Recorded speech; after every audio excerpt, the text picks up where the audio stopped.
बुकस्ट्रक्टच्या Marathi podcast मध्ये तुम्हा सर्व रसिक श्रोत्यांचं मनापासून स्वागत। सादर करत आहोत निमिष सोनार लिखित डिटेक्टिव्ह निगेटिव्ह। वाचक स्वर पिंगळा।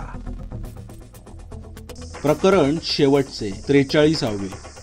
वादळ शांत।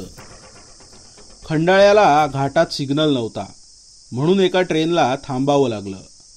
खिडकीतून लहान मुलांना झुडपांवर माकडं दिसत होती। खाली खोल दरी होती। एका लहान मुलीनं आपल्या हातातलं केळं देण्यासाठी खिडकीतून हात बाहेर काढण्याचा प्रयत्न केला, तेवढ्यात तिच्या वडिलांनी तिला रागावून थांबवलं। ए, बाहेर हात काढू नकोस, दुरून फेक केळं त्याच्याकडे। ठीक आहे पप्पा। तिनं माकडाच्या समूहाकडे केळं फेकलं। माकडांनी ते केळं झेललं आणि ते खाऊ लागले। त्या मुलीला गंमत आवडली। तिनं स्वतः न खाता आपल्या जवळची सगळी केळी त्यांच्याकडे फेकली। एक केळं अचानक माकडाच्या हातातून हवेत ओढलं गेलं आणि दरीच्या दिशेनं उडत उडत निघालं। माकड बावचळलं। दुसरं केळं पण आपोआप दरीकडे जाऊ लागलं। माकडांची त्रेधा तिरपीट उडालेली पाहून ती मुलगी टाळ्या वाजवून हसू लागली। माकडांची त्रेधा तिरपीट उडाली। ती गंमत बघून मुलगी टाळ्या वाजवून हसू लागली। पप्पा पप्पा बघा ना, सगळी केळी आपोआप उडून गेली। पप्पा पेपर वाचत होते। काही काय, केळी कशी उडतील? तेवढ्यात त्यापैकी एक माकड आपोआप हवेत उडून खाली दरीकडे ओढलं गेलं। ती मुलगी पुन्हा टाळ्या वाजवू लागली। पप्पा पप्पा बघा, ते माकड उडतंय। काही काय सांगते ग, माकड कसं उडेल? सगळी माकडं दरीकडे आपोआप ओढली गेली। मग पप्पांच्या हातातला पेपर, जेवणाचा डबा, बॅग, सगळ्या गोष्टी खिडकीतून बाहेर उडू लागल्या। ज्या गोष्टी खिडकीच्या गजातून बाहेर निघू शकत नव्हत्या त्या वस्तू खिडकीला चिकटून राहिल्या आणि जणू काही बाहेर जायला धडपड करू लागल्या। नंतर ती मुलगी उडून खिडकीला चिकटली। मग नंतर पप्पा, त्यांच्या मागे डब्यातले सगळे लोक, बॅगा, या गोष्टी माकड ज्या दिशेला ओढलं गेलं त्या दिशेला ओढल्या जाऊ लागल्या। दरवाजा उघडा होता। दरवाजात उभे असलेले बरेच लोक प्रचंड वेगानं दरीकडे ओढले गेले। अगदी वस्तू पण दरवाजातून उडाल्या। काही जण हा अजब प्रकार शूटिंग करून न्यूज चॅनलला पाठवू लागले, मित्रांना व्हॉट्सॲपवर पाठवू लागले, नातेवाईकांना फोनवरून सांगू लागले। आणि नंतर ते सुद्धा शक्य झालं नाही, कारण सगळे मोबाईल, वस्तू, मोबाईल धारक व्यक्ती हे सगळे ट्रेनमधून दरीकडे ओढले जाऊ लागले। सगळ्या डब्यात आरडाओरडा आणि हलकल्लोळ माजला।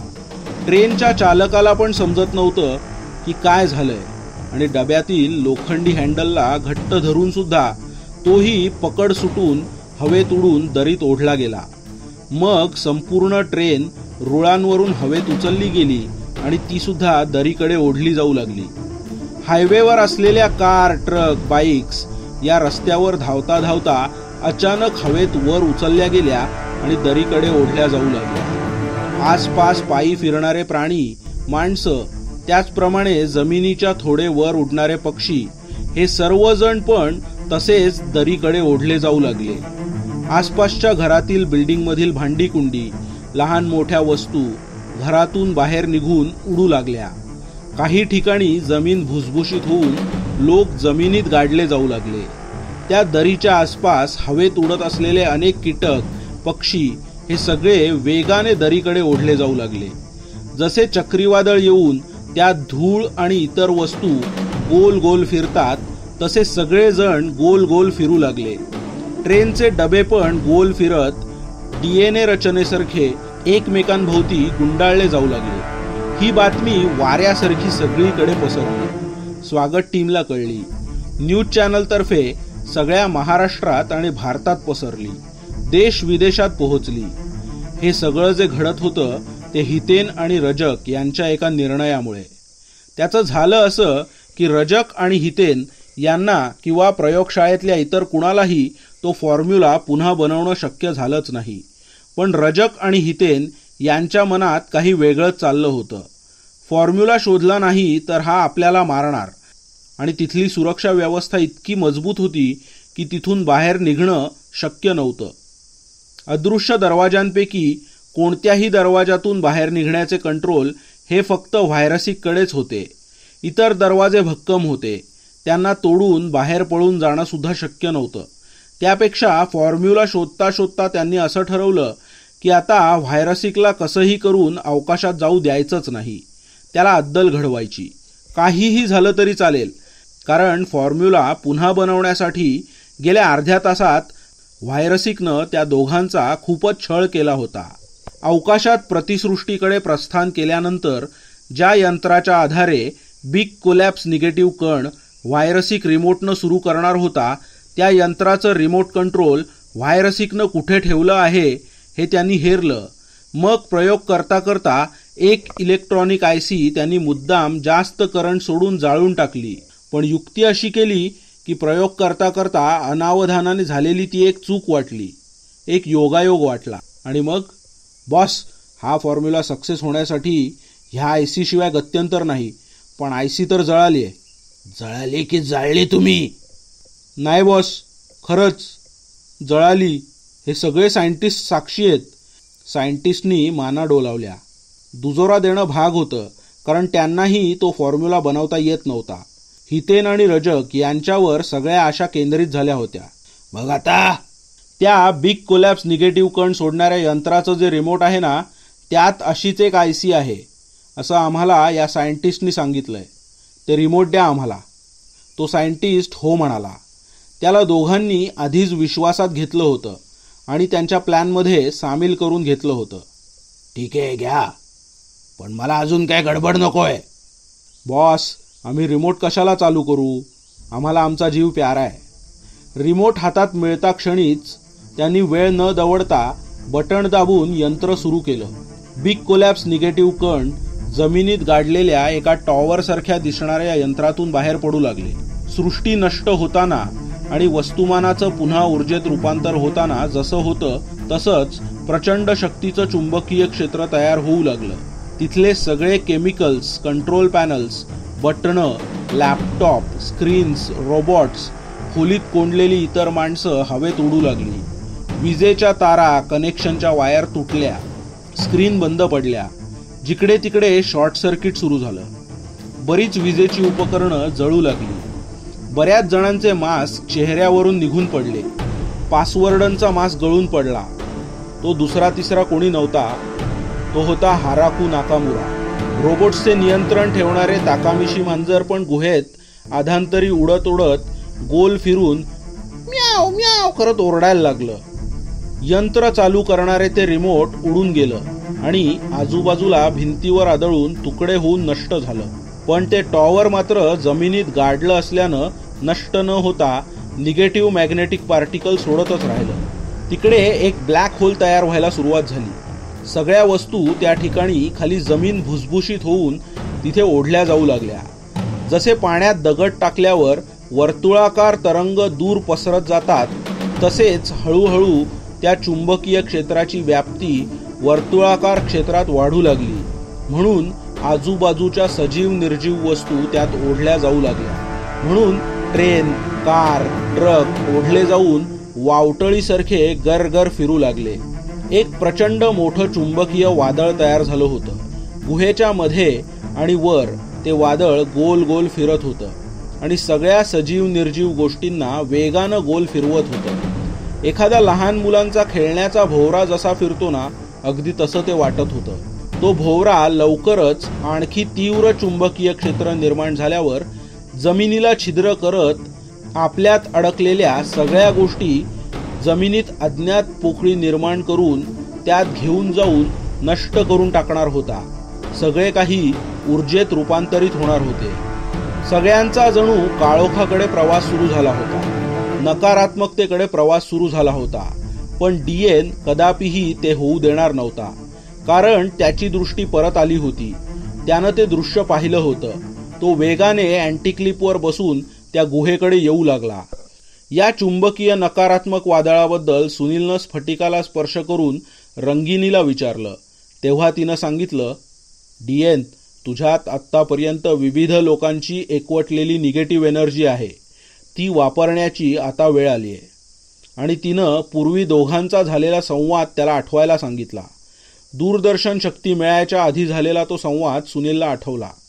त्या दिवशी स्फटिकाकडे बघत सुनील पुलावर कठड्याला हात टेकून उभा राहून विचार करत होता. अशा किती नकारात्मक घटनांचा साक्षीदार मला बनावं लागणार आहे. ही नकारात्मकतेची डिटेक्टिव्हगिरी मला स्वतःलाच एक निगेटिव्ह माणूस तर बनवणार नाही ना. या सगळ्यांचा माझ्या मनावर नकळत एक ताण येत चालला आहे. माझ्या ज्ञानाचा आणि विशिष्ट शक्तीचा उपयोग मला समाजाच्या आणि देशाच्या भल्यासाठी करता येतोय याचा आनंद आहे. पण चिंता करू नको. कोण? विसरलास? मी रंगिनी. मला मार्गदर्शन कर रंगिनी. मला कधी कधी भीती वाटते या सगळ्याची. भीती? अरे काढून टाक. मनात शंका ठेवू नकोस. आणि आता माझं ऐक. आता तुझ्या मनातली भीती काढायला मी नाही आली आहे. ते काम तुला स्वतःलाच करायचं आहे.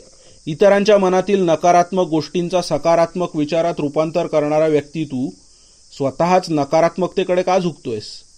तसं होतंय खरं. आणि माझ्या मनात निगेटिव्ह विचार सुरू असताना मी स्वतःला आरशात पाहिलं तरी मला माझ्याभोवती लाल वर्तुळ दिसत नाही. अर्थातच दिसणार नाहीच, कारण अदृश्य किरणं आरसा डिटेक्ट करू शकत नाही. स्वतःचं निगेटिव्ह वर्तुळ बघायची तुला काय गरज आहे? मला माहीत आहे तशी गरज नाही, कारण स्वतःला माहीत असेल की मी काय विचार करतोय. पण तरीही समजा बघायचं झालं तर काय? असं तेव्हाच शक्य आहे जेव्हा तुझाच क्लोन तुझ्यापासून वेगळा होऊन तुला तुझ्या समोरून बघेल. होय, खरंय. ते जाऊ दे.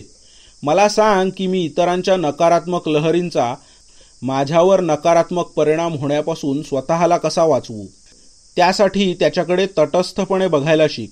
तुझा एक काल्पनिक क्लोन तयार कर जो या सगळ्यांपासून मनानं, भावनेनं आणि बुद्धीनं निराळा असेल, तटस्थ असेल. जमेल हळूहळू तुला. तो क्लोन तू असशील आणि खऱ्या सुनीलकडे तो एक वेगळी व्यक्ती म्हणून बघेल. हा संवाद आठवला तेव्हा सुनील म्हणाला, म्हणजे मी माझ्यात आत्तापर्यंत साठलेल्या नकारात्मक ऊर्जेचा एक क्लोन बनवून त्या चुंबकीय वादळाला थांबवू का? होय. तिथे जा आणि लहानपणापासून आत्तापर्यंत तुझा जेव्हा जेव्हा नकारात्मक शक्तींशी संबंध आला ते सगळे प्रसंग आठव. त्या लाल वर्तुळाकार लहरी आठव. मग तुझा गॉगल काढून डोळ्यांनी त्या वादळावर लक्ष केंद्रित कर आणि सगळी निगेटिव्ह एनर्जी तुझ्या डोक्यातून निघून त्या वर्तुळाकार वादळाच्या आतमध्ये सोड. Female fighter 1 and 2, male fighter 1 and 2, त्याचप्रमाणे इतर फायटर्स, जलजीवा, झाडमानव यांच्यावर शहरातील जबाबदारी डिटेक्टिव्ह निगेटिव्हनं सोपवली. त्यानं हाडवैरीला मागे बसवून घेतलं आणि तो गुहेकडे निघाला. तेव्हा पुणे मुंबईतल्या बहुतेक सर्व यांत्रिक प्राण्यांची शक्ती संपत आली होती. ते नष्ट होत होते, कारण त्यांना कंट्रोल करणारी गुहेतली यंत्रणा आता नष्ट होत होती. आता आणखी नवे प्राणी येणारच नव्हते. उरल्या सुरल्या मानवी प्राण्यांना मारण्यास ते सगळे समर्थ होते. मुंबईत पण सुनीलनं गुहेतील वादळाबद्दल सांगितलं. मुंबई पुण्यात व्हाईट टीमला सामील झालेले जितके लोक होते त्यांचे नाव पत्ते स्वागत सुपरहिरो आणि फायटर्स यांनी मानवी प्राण्यांना पकडून विचारले आणि त्यांना स्वागत टीममध्ये सामील होता की तुरुंगात जाता असे 2 पर्याय द्यायला सुरुवात केली. आर्मी, स्वागत आणि न्यूज चॅनल्सचे हेलिकॉप्टर्स हवेतून त्या गुहेजवळच्या वादळात ओढले जाऊ नयेत म्हणून त्यांना तिकडे येण्यासाठी मनाई केली होती. त्यांना शक्य तेवढं दूर राहा असं सांगण्यात आलं. तिकडे आता फक्त सुनीलचं काम होतं. अँटीक्लिपवर बसून सुनील आणि हाडवैरी जसजसे खंडाळ्याला त्या गुहेकडे जाऊ लागले तसतसे त्या वादळाचे वर्तुळाकार क्षेत्रफळ वाढून जास्त सजीव निर्जीव त्यात ओढले जात होते. कालांतराने त्या मॅग्नेटिक एनर्जीकडे अँटीक्लिप सहित सुनील पण ओढला जाऊ लागला. पण निगेटिव्ह एनर्जी हीच निगेटिव्ह एनर्जीला तोंड देऊ शकते. या हिशोबानं त्याच्यातील निगेटिव्ह एनर्जी त्या मॅग्नेटिक एनर्जीला रोखत होती. दरम्यान सुनीलवर आणि अँटीक्लिपवर वादळात ओढल्या जात असलेल्या अनेक गोष्टी आदळू लागल्या. सजीव गोष्टींना हाडवैरी हाताने बाजूला करत होता, पण निर्जीव वस्तूंना हॅटमधल्या शस्त्रांनी बाजूला करत करत सुनील गुहेकडे मार्गक्रमण करत होता. काही अवजड शस्त्र निर्माण करून सुनील उडणारी माणसं आणि स्त्रिया, मुलं यांना देऊ लागला, ज्याद्वारे त्यांना धरून ते कुठेतरी जमिनीत अडकवून चुंबकीय वादळात जाण्यापासून स्वतःचा बचाव करू शकतील. सुनील, हा अँटीक्लिप लय भारी आहे रे. मला पण असा एक पाहिजे, हाडवैरी म्हणाला. अरे वेड्या, तुझ्यातली शक्ती जागृत झाल्यावर तुझा करंट लागून पक्षी मरून जाईल ना. आता पण सावध राहा, नाहीतर हा अँटीक्लिप बिचारा शॉक लागून मरेल. नाही सुनील, शक्ती जागृत झाली तर त्याआधीच मी उतरीन, किंवा माझ्यासाठी असाच एखादा शॉकप्रूफ प्राणी बनवा, हसत हसत तो म्हणाला. अरे मी कुठून बनवू, त्यापेक्षा त्या व्हायरसिकला सांग, किंवा मग गुहेतले ते जपानी ताकामिशी मांजर आहे त्याला सांग, तो देईल बनवून. त्याला किडनॅप करू आपण. मस्त रे, आयडिया चांगली आहे तुझी. गुहा आली. समोर वादळ घोंगावत होतं. आतापर्यंत अँटीक्लिपनं 4 पैकी मागच्या 2 पंखांच्या वेटोळ्यात हाडवैरीला धरून ठेवलं होतं. त्यामुळे तो उडाला नाही आणि सुनीलच्या निगेटिव्ह एनर्जीमुळे अँटीक्लिप पण वादळाकडे ओढला गेला नाही. सुनील हाडवैरीला म्हणाला, तू त्या टॉवरला निकामी कर जा, मी तोपर्यंत नकारात्मक चुंबकीय ऊर्जा नष्ट करतो. सुनील अँटीक्लिपवर बसून अंगावर आदळणाऱ्या गोष्टी झेलत झेलत हवेत एका ठिकाणी स्थिर झाला. डोळे बंद करून आकाशाकडे चेहरा करत दोन्ही हात जमिनीला समांतर करून त्यानं आत्तापर्यंत लहानपणापासून ज्या काही नकारात्मकतेशी सामना केला होता त्या सगळ्या गोष्टी, व्यक्ती, घटना आठवायला सुरुवात केली. स्टेशनवर आत्महत्येपासून परावृत्त केलेला मुलगा, एका ठिकाणी टाळलेला बलात्कार, मुलांची टाळलेली रॅगिंग, ज्येष्ठ नागरिकांना चोरापासून वाचवले ते, ज्वेलरी शॉपमध्ये पकडलेला चोर, ट्रॅफिक पोलिसांचे वाचवलेले प्राण, दारूच्या नशेत होऊ शकणारा पण टाळलेला खून, पुलावरून छोट्या मुलीला खाली फेकण्याची घटना, रणजित यांच्यासोबत पुलावर पकडलेला जग्गू, पोलीस स्टेशनमध्ये अचूक हेरलेले बरेच गुन्हेगार, असे 1 ना 2 सगळ्या घटना तो आठवू लागला. त्या घटनातील सगळी नकारात्मकता, प्रखर जळती लाल वलय तो आठवू लागला. ती जणू काही त्याच्यात आता एकवटून संचारली. त्याच्या शरीराच्या आजूबाजूला एक अदृश्य नकारात्मक शक्ती वेढली गेली आणि मग सुनील सारखाच दिसणारा त्याच्याच आकाराचा एक नकारात्मक ऊर्जेनं भरलेला ऊर्जेचा लोळ त्याच्या शरीरापासून वेगळा झाला आणि सुनीलच्या विचारांनी तो नियंत्रित होऊ लागला. सुनीलनं त्याला त्या चक्रीवादळात पाठवलं. त्यात तो जाऊन स्थिर झाला. पण त्याला त्या चुंबकीय चक्रीवादळामुळे जो प्रचंड विरोध झाला तो अनुभव इकडे सुनीललाही येऊ लागला. मग समोरच्या सुनीलच्या नकारात्मक ऊर्जेच्या लोळामध्ये सगळी चुंबकीय शक्ती एकवटून आत शिरायला लागली. तिथे प्रचंड इलेक्ट्रिक एनर्जी तयार झाली. विजा चमकतात तसा ऊर्जेचा प्रचंड खेळ तिथे 10 मिनिटं सुरू होता आणि एका क्षणी सगळं काही शांत झालं. ओढले जाणारे सजीव निर्जीव त्याच ठिकाणी जमिनीवर पडले.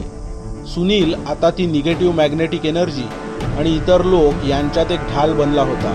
आता जर ही एनर्जी गुहेच्या बाहेर थांबवली नसती तर लाखोच्या संख्येने लोक त्यात ओढले गेले असते, कारण त्याचा वेग आणि शक्ती आता खूप प्रचंड झाली होती.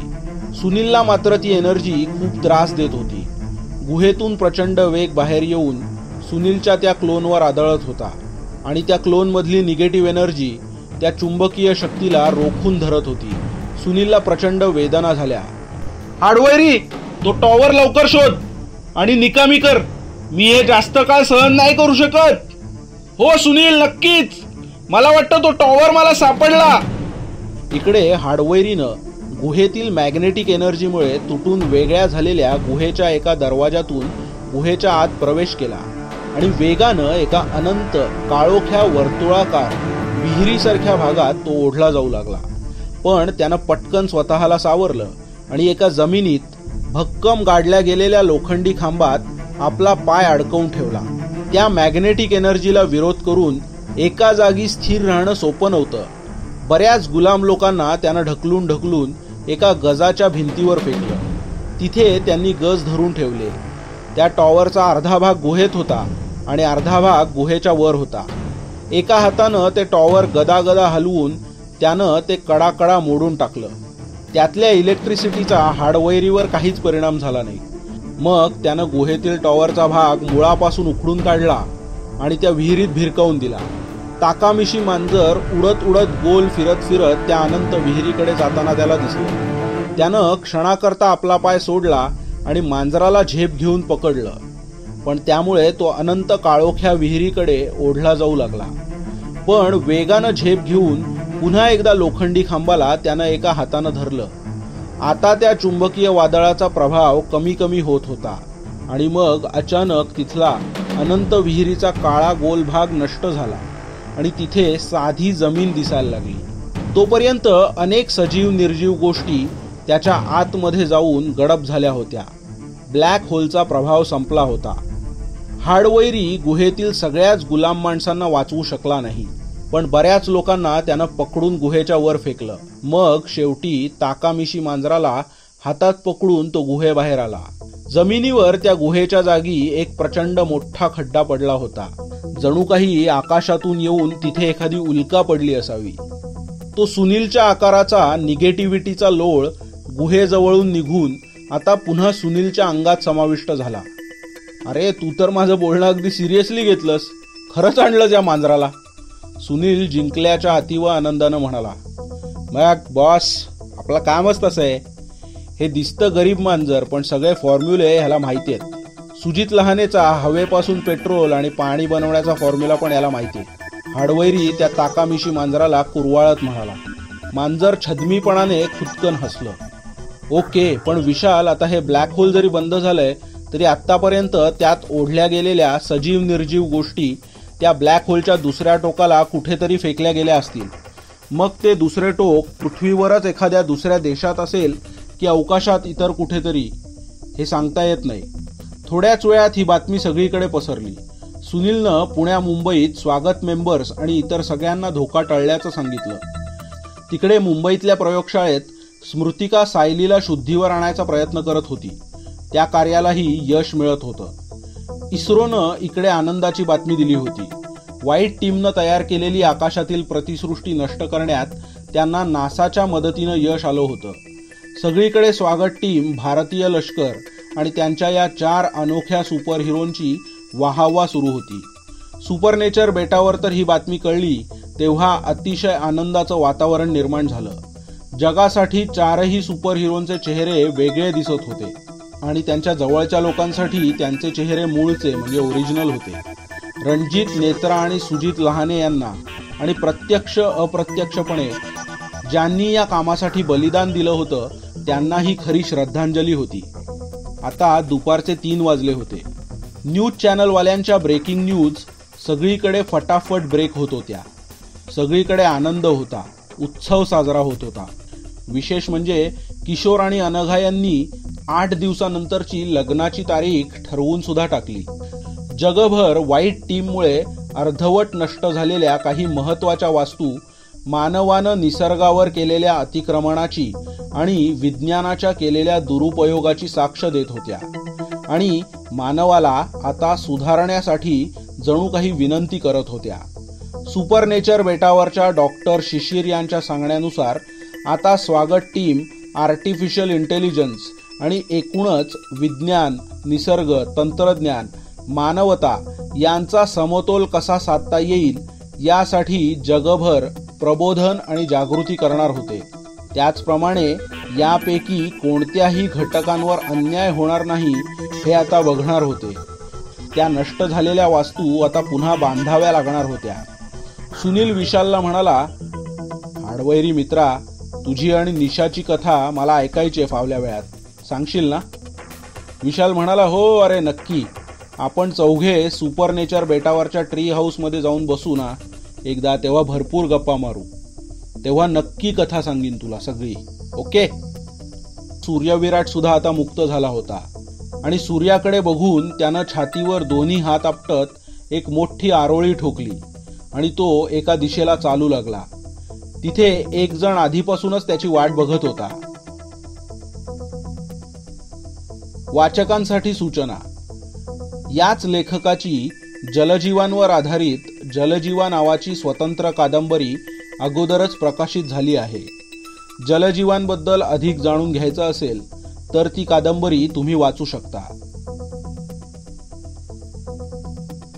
तर श्रोते हो, बुकस्ट्रक्टच्या या पॉडकास्टमध्ये निमिष सोनार लिखित डिटेक्टिव्ह निगेटिव्ह या कादंबरीचा अखेरचा भाग आज आपण ऐकला. ही संपूर्ण कादंबरी तुम्हाला कशी वाटली याचा अभिप्राय आम्हाला जरूर कळवा. तुमचा अभिप्राय तुम्ही यूट्यूबच्या कमेंट्समध्ये लिहू शकता. तुम्ही आमच्या चॅनलवर नवीन असाल तर आमच्या चॅनलला सबस्क्राईब करा आमचे व्हिडिओज लाईक करा आणि तुमच्या मित्रांशी शेअर करा, म्हणजे अधिकाधिक रसिक श्रोत्यांना ह्या साहित्याचा आनंद घेता येईल. पुन्हा भेटूया आणखी नवीन साहित्यासहित बुकस्ट्रकच्या YouTube चॅनलवर.